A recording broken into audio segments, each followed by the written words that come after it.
ዓለም ውበትና አደጋን ሕይወትና ሞትን በአንድ አጣምራ ያዘች ራሷ ሚስጥሮች አሏት።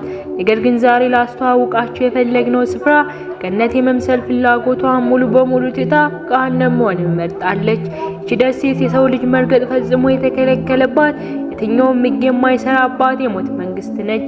የብራዚል የባህር ዳርቻ ላይ የረሳቻት ትንሿ መሬት ኢልሃር ዲ ኬይ ማንዴ ግራንዲ ትባላለች። እዚህ የካሬ ሜትር ልኬት የሚወሰነው በቆመበት እግር ሳይሆን በእባብ ብዛት ነው። እያንዳንዱ እርምጃ ቃል በቃል ከ1 እስከ 5 የሚደርሱ ገዳይ ፍጥረታት በዙሪያ ይንቀሳቀሳሉ። እነዚህ ተራባቦች አይደሉም። ወርቃማ ጭንቅላታቸውን እፍኝት ወይም ጎልደላቸው ፊበር የተባለውን ስጋን የሚያቀልጥ ደምን የሚሰበስብ መርዝ ያለው በምድር ላይ ካሉ እጅግ አደገኛ ፍጥረታት መካከል የሚመደቡ ንጉሶች ናቸው። እንኳን ወደ እባብ ደሴቶች በደህና መጣችሁ። ዛሬ የሞት ዝግመተ ለውጥ እንደተፈጠረ እናያለን። መርገጥ የማትችሉት ግን ማየት ያለባችሁ ስፍራ። ይቺ ትንሽ ገዳይ ስፍራ የምትገኘው በአራተኛዋ ትልቋ አህጉር በሆነችው በዓለማችን እጅግ አስደናቂ የተፈጥሮ ልዩነቶች መገኛ በሆነችው በደቡብ አሜሪካ አህጉር ውስጥ ነው። ደቡባዊቷ የካርናቤ የሳምባ ዳንስና የእግር ኳስ መገኛ እንዲሁም በምድር ላይ ካሉ እጅግ አስደናቂ የባህር ዳርቻዎች ባለቤት የሆነችው ታላቋ ብራዚል ግዛት አካል ነች። ከብራዚል የባህር ዳርቻ በተለይም ከትልቁ የሳኦል ፓውሎ ከተማ ዳርቻዎች በቅርብ ርቀት ላይ በሰፊው አትላንቲክ ውቅያኖስ ላይ ሆና ትታያለች። ውበትና ሞትን በአንድ ላይ የያዘችው የብራዚል ውድ ምስጢራዊ ናት። ተመልካቾቻችን ቪዲዮውን ላይክ፣ ሼር፣ ሰብስክራይብ እያደረጋችሁ እስከ ፕሮግራማችን ፍጻሜ ድረስ አብራችሁን ቆዩ። የእባብ ደሴት ወዳጄ ቦታ ዝም ብሎ ቦታ አይደለችም። የምትገኘው ወርቃማ ጭንቅላታቸው ትፍኝት የተባለው ገዳይ እባብ እንደ ገበያ ሰው በሚንቀሳቀስበት ክልል ውስጥ ነው። እባቦቹ እዚህ ያሉት እንደ እንግዳ ሳይሆን እንደ ባለቤት ናቸው። በደሴቱ ላይ ያለው የእባብ ብዛት የሰሙ ሰዎች የሚገርም ነው እንደ ሰው ብዛት ነው የሚሉት ገዳይነቱ የት ደረሰ? የአንዳንዱ ካሬ ሜትር ላይ አንተ ለአንድ እርምጃ የምትጠቀምበትን ትንሽ ቦታ ለ1 እስከ 5 የሚደርሱ መርዛማዎች ይገኙበታል። አስበው፣ ለአንድ ጊዜ የምትደፍራትን ትንሽ መሬት ውስጥ 5 ገዳዮች ይንቀሳቀሳሉ።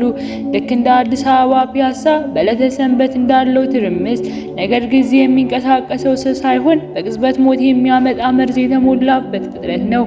ይቺ ደሴት እባቦችን ሰብስባ የሚያደርጉባት ሳይሆን እባቦች የሚኖሩባት የሚገዙባት ቦታ በመሆኗ ምክንያት የሰው ልጅ መርገጥ ፈጽሞ የተከለከለ ነው። ቃል በቃል ከምድረ ገነት ወደ ገሃነምነት የተቀየረች መሬት ናት። ተመልካቾቼ የወርቃማ እባብ ታሪካዊ አመጣጡን እንመልከት። የወርቃማ ጭንቅላት እፍኝት የሚባለው ፍጥረት እኮ ዝም ብሎ እባብ አይደለም። ከብራዚል የባህር ዳርቻ ላይ በምትገኝ የእባብ ደሴት ላይ በነገስታት ግርማ ሞገስ የሚንቀሳቀስ ገዳይ ንጉስ ነው። በስፋቱና በክብደቱ ከሌሎች ትልቅ እባቦች ጋር ባይነጻጸርም ርዝመቱ 1 ሜትር ሊደርስ ይችላል። አስበው፣ አንድ ትልቅ የሸንኮራ አገዳ ወይም አንድ የጥሩ እርግብ መጋዘን ጣውላ ቁመት ያለው ገዳይ የእባብ በራሱ ክብደቱ ሳይሆን በመርዙ ኃይል ነው የሚመዘነው። ክብደቱ ጥቂት 100 ግራም ቢሆንም የሚይዘው ኃይል ግን ከአንድ ታንክ በላይ ነው። እና ወደ አስፈሪው ክፍል ስንመጣ የመርዙ ኃይል እባብ በምድር ላይ ካሉ እጅግ መርዛማ እባቦች አንዱ ተብሎ የተፈረጀው በከንቱ አይደለም። እዚህ የእባብ መርዝ ከቅርብ ዘመዶቹ መርዝ ጋር ከ4-5 እጥፍ የሚበልጥ ኃይል አለው። ይህ መርዝ እኔ ልሞክረው ብሎ ጊዜ አይሰጥም። ወዲያው ነው ወደ ስራ የሚገባው። የመርዙ ኃይል ሰውነትህን ስጋና ደም ማቅለጥ ኃይል አለው። አንዴ ከነከሰ ነገሩ እዚያው ያልቃል። መርዙ ወደ ሰውነት ይገባል። ደም መፍሰስ ይጀምራል። ስጋው ይበሰብሳል እና ህይወት በሰከንዶች ውስጥ ይቋረጣል።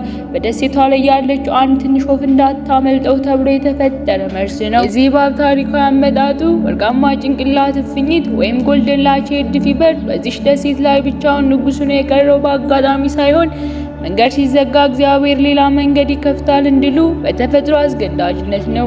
ከ10,000 ዓመታት በፊት የዓለም የሙቀት መጠን እየጨመረ ሲመጣ የባህር ከፍታ ከፍ አለ። ያኔ ብራዚል ከዋናው መሬት ተይዛ የነበረችው ደሴት በውሃ ተከበበችና ተነጠለች። ደሴቱ ከዋናው ምድር ስትቆረጥ በሷ ላይ የነበሩት እባቦች ከሌሎች ዝርያዎችና አዳኞች ተነጥለው ቀሩ። በዚህ የብቸኝነት ግዛት ውስጥ እባቦች የሚበሉት አጋዘን ወይም ትልቅ እንስሳት አልነበረም። ዋናው ምግባቸው በየጊዜው የሚያልፉ ስደተኛ ወፎች ሆኑ። ወፎቹን ለመግደል ደግሞ መርዛቸው ተራ መርዝ መሆን የለበትም። ወፏ እንዳታመልጥ ቅጽበታዊ ሞት የሚሰጥ መርዝ ማዘጋጀት ነበረባቸው። በዚህ ምክንያት ከትውልድ ወደ ትውልድ እየተሻሻለ የመርዙ ኃይል በሚገርም ሁኔታ እየጨመረ ወርቃማ ጭንቅላት እፍኝት በዓለም ላይ ካሉ እጅግ ገዳይ እባቦች መካከል አንዱ ሆነ።